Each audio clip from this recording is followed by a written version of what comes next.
Hello, my name is Joe, and this is the Muckraker Studio podcast. Thank you for listening. We recently had the opportunity to interview journalist Jonathan Choe. We discussed his experience covering homelessness in Seattle, and most recently, the resistance from elderly residents of the Chinatown International District. In this interview, we explore issues surrounding the homeless industrial complex and possible solutions. Without further ado, here's our interview with Jonathan Choe. You moved here from Boston. Yes. What brought you here from Boston? Well, during the height of the pandemic in 2020, I still remember, it was like April 4th. That's when I started at Como News. That's local ABC station, the TV station in town. And basically, I came cross-country, drove cross-country for this job as the lead crime and justice reporter at the station. Crime and justice, and how did that segue into homelessness for you? Well, I took over the homeless beat after a year at Como News because, frankly, a lot of veteran journalists started retiring or leaving the industry. We've all heard about the Great Resignation, and it was just a whole host of factors, burnout from COVID, just the industry changing right now, a lot of corporate conglomerates taking things over with agendas. And a lot of these veteran journalists didn't want to have anything to do with it anymore. And my colleague, a great friend of mine and a mentor, Matt Markovich, he's another long-time Seattle-based journalist.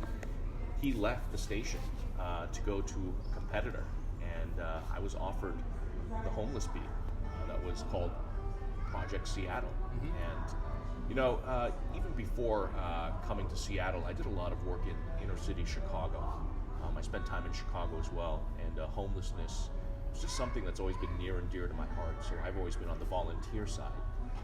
So I wanted to kind of, have this opportunity to finally cover this narrative and not just the problems associated with homelessness, but also I really tried to tell the stories of the homeless to give them a voice, sure. Right? Because there's a broad spectrum of homelessness. It's not just the drug addict or the criminal on, one end, but it could be the single mom who just had her rent go up by $1,000 and she now can't afford to have a roof over her head. So I wanted to try to make that nuanced, but that's a challenge a lot of times, right? To add context, especially when you're in local media, corporate media, you want to tell these longer form stories, but it's difficult. So that was one of the challenges actually at Como News, telling the broad spectrum of the stories instead of just homie got shot or there's another tent fire or look at the homeless destroying this storefront. So probably very easy to be sensationalist about that kind of news. Yeah, because and any news station that uses data, if you ask the average Seattle resident, that's kind of the area we covered the most, Seattle and King County. They'll say public safety, homelessness, those are like the top 2 or 3 issues all the time. Mm-hmm. So Como was wise in focusing on that beat. But again, a lot of times you tend to lean one direction, you overcorrect, and you kind of go with the low-hanging fruit. So there's a saying in broadcast TV news, if it bleeds, it leads, right? Mm-hmm. So that's why when it comes to the homeless crisis as well, we were so focused on like the sensational stuff. Sure, and you bring up a good point. It's one that our audience has brought up on the social media, is that there are different kinds of homelessness. There are people who are mentally ill, drug addicted, who are there because it's a lifestyle choice, and then there's some people are intentionally homeless. We have a friend who chooses to live that way because he's a minimalist. So yes, that's a fair point to say.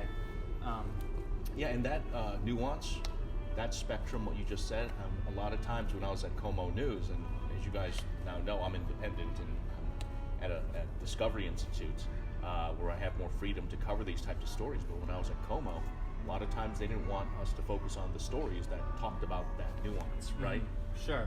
It's easy to pigeonhole everybody into one group. Exactly. It's an easier narrative to push. I'm not accusing Como of anything. I'm just saying that was my challenge all the time. There was sort of this implied expectation. Oh, that's not interesting. That's not sexy enough. To talk about the nuances and distinctions between, a homeless person who does X or Y or Z. So I want to do more of that. I think that's good work. But mostly right now, I'd say your work focuses on the criminal side of homelessness. Well, it depends. Of course, that's part of it. All the data suggests that homeless encampments tend to attract a lot of crime and violence. I want to be very clear. We're not saying that the homeless are criminals. It attracts criminal elements, right? That's fair. A lot of the homeless are addicted to drugs. I would argue 9 out of 10, okay? I was going to take you today, if we had more time, to 3rd and Pike in downtown Seattle. You ask how many people do fentanyl or the blues or the meth. I would say the vast majority. Again, it'll be 9 out of 10. Easy. I would put money on that. So, anyway, my point is, that's just part of the beat, the crime component. But I also want to show the fact that a lot of the homeless are targeted and victims of these crimes, right? Because they know they're vulnerable, and we've talked about this. You have the drug dealers now, the bad guys, who will take advantage of a homeless encampment by setting up these so-called trap tents. These empty tents, no one's actually living there, but that's where they store their drugs, their stolen merchandise. And it just becomes a magnet and an attraction for all kinds of stupidity.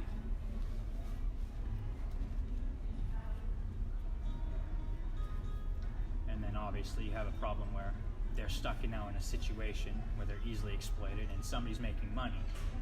Oh yeah, somebody's making money off them. But again, that's just one scenario. Then there's this other reality, again, as we talk about the spectrum, and I've reported on this, you've got homeless folks who are literally desperate, and it isn't about food. I want to be very clear. This homeless crisis is not about hunger. When I say they're desperate because they're addicted to drugs. They need that fix, and they will do whatever it takes. So they weren't raised criminals. I would argue that they are not criminals, but this addiction has turned them to this lifestyle. Oh, sure. I've seen in my own life experience where somebody who is addicted to drugs will literally say anything to you to get you to give them a buck, to get you to give them a handout, anything that they could then use to go trade for drugs. So yeah, and it's so sad because I've met homeless men and women who will literally do sex acts for a few pills because they're so desperate for that high. And again, these are the stories, this raw reality I'm trying to show every single day.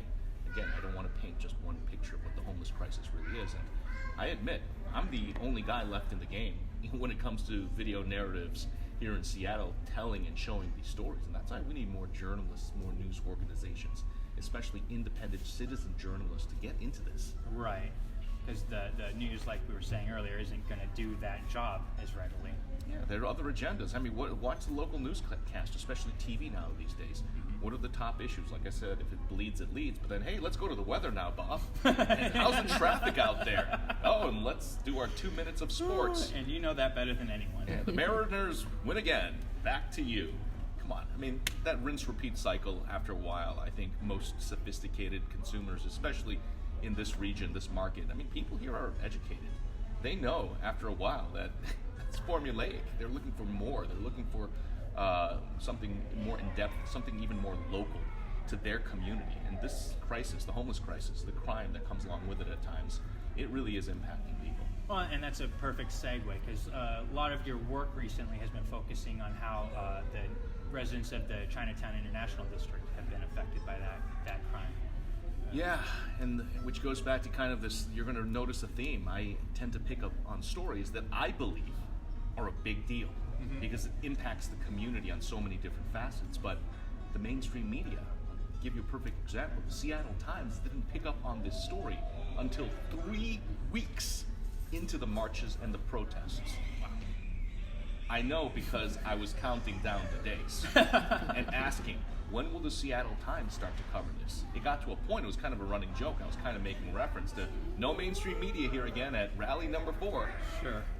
And I just kept looking around and I was the only one. And then, you'd have 1 or 2 TV stations show up and you had the local Chinatown paper. But that was kind of one of the, right out of the get-go, like, who's going to document this incredible historic fight?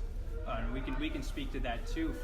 We covered the medical freedom protests during the coronavirus, and we'd be lucky to see one mainstream news outlet there. They'd be there for half an hour, and then the rest of the time it's a lot of amateur journalists. And remember Katie Davis Court was at all of those, and that's who shows up. That's who's telling the truth.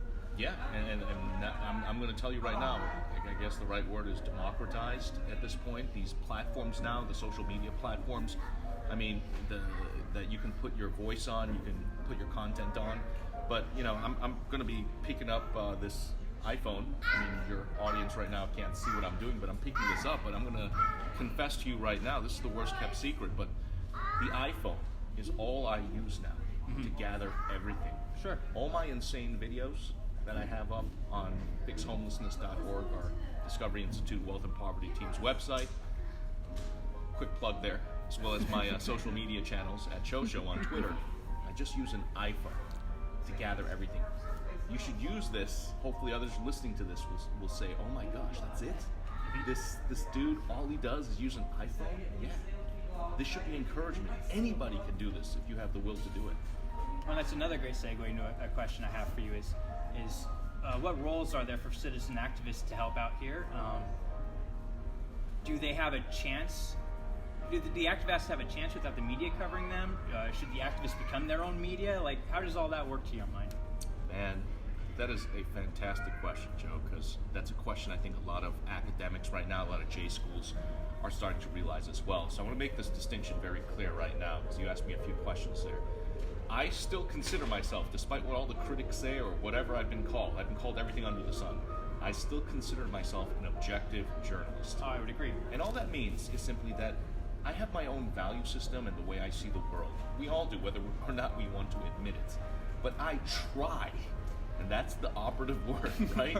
You at least try to be objective. That means you tell both sides, or all the sides, as many voices as possible, and you try to add context and perspective, and then you let your audience decide what they want to take from that piece. And that's how I approach all my stories. With that said, though, I think there's a real opportunity for a lot of citizens out there to start leveraging this media. Right. So I want to be very clear, I'm not an activist journalist, and there are folks out there who call themselves activist journalists because they use the traditional, tools and the approach of journalism to push their agenda and their message, and they won't necessarily try to be objective. You follow? That's the key. Absolutely, I follow. So I encourage, actually, if you want to be a journalist, any young up-and-coming or even middle-aged person out there who will now want to get into citizen journalism, you got to make that decision. And at the end of the day, your work will ultimately show that. But, when it comes to advice for others who want to leverage media or other quote-unquote activists, yeah, absolutely. If you're not using media and social media, you're not in the game. I say this all the time. If you don't cover an event or other journalists aren't covering an event, it's almost like it never happened. It never happened, yep. It really is. And there's so many stories out there that are quote-unquote never happening because the mainstream media clearly is not covering it. And that's why we need more independence. Every independent journalist, any citizen quote-unquote journalist out there listening to this right now should be encouraged. This is the time. I've never seen it this wide open. When you have traditional media outlets, and again, I come from the TV tradition, they're bleeding. You know what cord cutting is, right? People are leaving cable. Sure. Everything's going digital and streaming. This is such an amazing time. So it's not necessarily about the platforms as much as it's about content. Content is king, and there isn't enough good content out there. Sure. So, with your work with the homeless, exposing the Chinatown protests and Dow Constantine's response to that, how do you think, well, you just said that without the news coverage that the activism is like it didn't happen. Do you think that Dow would have given in to the pressure of the Chinatown community had you not been there covering, and had your audience not then been on Dow's case after that? Short answer is absolutely not. There's no way Dow would have capitulated. However, I'd like to think that my coverage at the very least brought this to light. And I think what it did towards the end was that other news outlets did eventually realize, wait, this is a big story. And I think Dow recognized that as well, that not only was he facing more pressure, growing pressure from this Chinatown International District community in Seattle that really did find its voice. I mean, you talk to all the activists and the community leaders. I want to be very clear. This was just, the optics were horrible for Dow. And any elected official who was looking the other way, I want to be very clear, there are many elected officials who didn't comment at all about this. or others that were trying to push this through, the optics looked horrible. Think about it. Already a marginalized community. Right. Minority. Multiple languages. And here's the big key. Majority of the people protesting weekly were senior citizens. Right. Elders who had everything to lose. Right. And they realized if we don't fight and speak up now, it's like damned if you do, damned if you don't. I hear that, yeah. And they finally decided to find their identity. And I think new leaders emerged out of this. This Chinatown ID, I think, kind of was reminded again that they are relevant, they are important. And again, credit to Dow's media handlers finally recognizing it's time to pull out, because not only was it the right thing to do to finally recognize, hey, we can't add more homeless to this community, because the criticism towards Dow from the ID was that Dow and his handlers were trying to spin the narrative like it's the Chinatown ID versus the homeless, when the ID wasn't saying that at all. They were saying, come to this damn community right now and look at how many illegal homeless encampments are already here destroying our businesses. Right. Do you know how many businesses have left the ID, which encompasses Chinatown, Japantown, and Little Saigon? I don't know just the in the exact past number. year. Yeah, it's in the last, couple that with COVID, it's dozens. I know that this city has been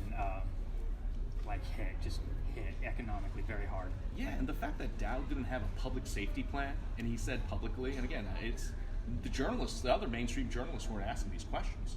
I was the only one asking these questions at these press conferences, to me, basic journalism 101 questions, because at the same time, I consider myself an extension, a lot of times, of the community. If they have questions they don't have answers to, of course I'm going to ask public officials, hey, so-and-so has this question, says you're not responding. How come? What are your thoughts? Right? Right. Of course I give them an opportunity to respond. But as you saw the way Dow kind of treated me, With utmost disrespect. Yeah, I mean, he came at me, took personal shots at me. Again, for your audience who may not know, I've been accused of essentially being a puppet or a sounding board for the Proud Boys, a far-right, group labeled as the one. But, I can just tell you right now that no doubt that there have been some Proud Boys who've been involved with January 6th, but I'll also say on the record, not every Proud Boy is a far-right extremist and into violence. A lot of different groups have been tainted that way. So anyway, I don't know if I got off on that tangent, but the point is Dow bought in. This is the best part of the story. Dow was an elected official, yet he bought into the narrative that I was fired from Como News because I pushed Proud Boys propaganda. That's on the record. A public official who may run for governor one day in the state of Washington coming at me with those types of false allegations? I don't know. People are saying I might have a case. A case for what? No comment for now. You can read into that as much as you want. Okay, but fair enough. Definitely a case for journalism students to consider as they look into this craft.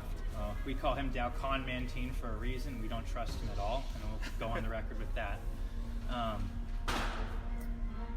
Yeah, it really was amazing to watch Dow confront you and to watch him run from you. I remember I don't remember the exact what the meeting was called. It was a public meeting.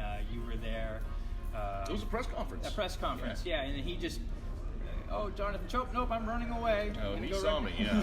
that was just hilarious. It was internet gold for me. Well, look, at the end of the day, this is just common sense. If you're an elected official and you have nothing to hide, just talk, answer the question. Right. This is just, you don't have to be a political, scientist or, an expert to know. Just, if you got nothing to hide, talk about it. Sure. I asked a fair question. Sure.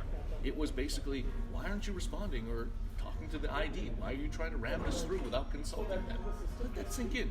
He did not consult this community before deciding I'm going to drop hundreds of homeless people just a block and a half away from the ID, because technically this was a homeless shelter that would have been in the Soto neighborhood.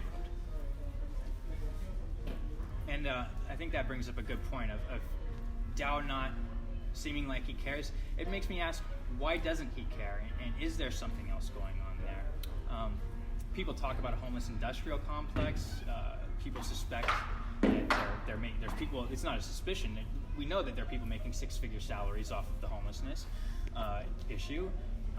We have heard a rumor circulating that people believe that the homeless may be used for like a ballot harvesting operation or some sort of moving people into a district for same-day voter registration to say, swing like into a swing vote sort of situation. These are conspiracy theories. Fair enough. Do you think there's anything valid to any of those ideas? Look, man, it'd be, I think, a little premature for me to even speculate on, why Dow. I think that's what you asked, right? Why he decided to go down this road. Sure. To push this. Look, I know what he said already on the record. Do I believe that he wants to address the homeless crisis? Absolutely. I think every elected official in Seattle, this region, and the state wants to address the homeless crisis. But clear-cut solutions, one size fits all, that doesn't exist. Right. And I felt as though, at the end of the day, I don't know what's inside a man's heart and their mind. Mm-hmm. So I have to just go based off of what they say and their actions. I think really where Dow got exposed, if anything, was that he had this attitude of entitlement as an elected official, and especially in a blue state like Democrat in Seattle. And I believe that he felt as though he was invincible because he had a track record just in the past couple of years of buying up these hotels in the area, like a Redmond or a Kirkland, and all over. And afterwards, people tend to find out after the fact it's purchased, and then protests erupt because everyone's outraged. Right. And nobody is saying, hey, I hate the homeless, I don't want to help them. What they're all saying, common theme is, why didn't you consult us? Where was the damn public hearing so we could at the very least talk about risk to public safety, the cost, the impact to the community? Sure. So I think, hopefully, Dow learned his lesson, that if you're going to do something like this, fine, push it, but come up with a plan to engage the community. With all the pushback regarding homeless hotels, I remember in Renton they had the Red Lion that they ended up shutting down because it was such a NIMBY issue. Crime went way up all around there, and my understanding is the hotel itself got trashed and just didn't work out. Yeah, I don't know if that's a NIMBY issue. I think those are just facts that some of the residents. If you're the business next door, it's a NIMBY. I guess. Well, the way I define NIMBY is usually unreasonable people saying, again, not in my backyard. But I think my point is, I think a lot of the neighbors and business owners had a case because the data was showing that they were getting ransacked by the people living here and trashing the place and doing drugs in plain sight. So that place clearly was one of those situations, and that's the problem with a lot of these types of support housing situations. There's no plan for the rest of the community. They may have a plan for inside the hotel, but there's no plan once these people leave. Well, that's a great point. Like the plan for the community and the plan for the people inside the hotel, because even if they are there, and even if you're trying to do your best with them, if you're not getting them clean, if you're not getting them into, a jobs program, whatever it would be, all you're doing is enabling drug addicts. And that's why this whole Housing First initiative, right? I just got back from Washington, D.C. with Discovery Institute and a few of the senior fellows who, Discovery put out this huge study that pretty much shows that Housing First, which is this idea that if you shelter people and stabilize them, no matter their background, like if they're addicted to drugs or, have major mental health issues, they give people housing, no strings attached. In other words, no requirements to get addiction help or to go into counseling. And this country's been on that trip for almost a decade now. 2023 will be the 10-year anniversary of Housing First. Okay, wow. And it's not working.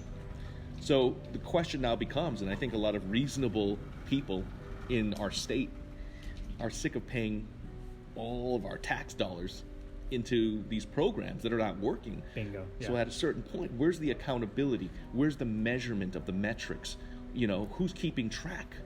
Which is insane. And yet we still go down this road and we're now asking for hundreds of millions of dollars still. And you hit something that really just is nail on the head for what inspires us to do the work we do is you're creating a dysfunctional system that doesn't serve the role it's supposed to. It doesn't help people get off the streets, doesn't help them get clean, doesn't help them become productive members of society again.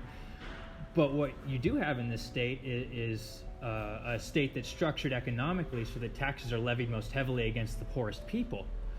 So literally the whole state is kind of pushing you into homelessness, and then once you get there, like what do you become, a drug addict, and then they dying on the streets? Like, it's sad. Hey, Joe, this is all I say, because I'm in the business. I deal with facts and data. I just want to ask, I don't know, is it reasonable for me to want to know, hey, if this housing first was working, Yeah. don't you think common sense would be elected officials would be marching out all these people and showing all the success stories? Bingo. Yes. Where are all these success stories? Where is the data that's actually working?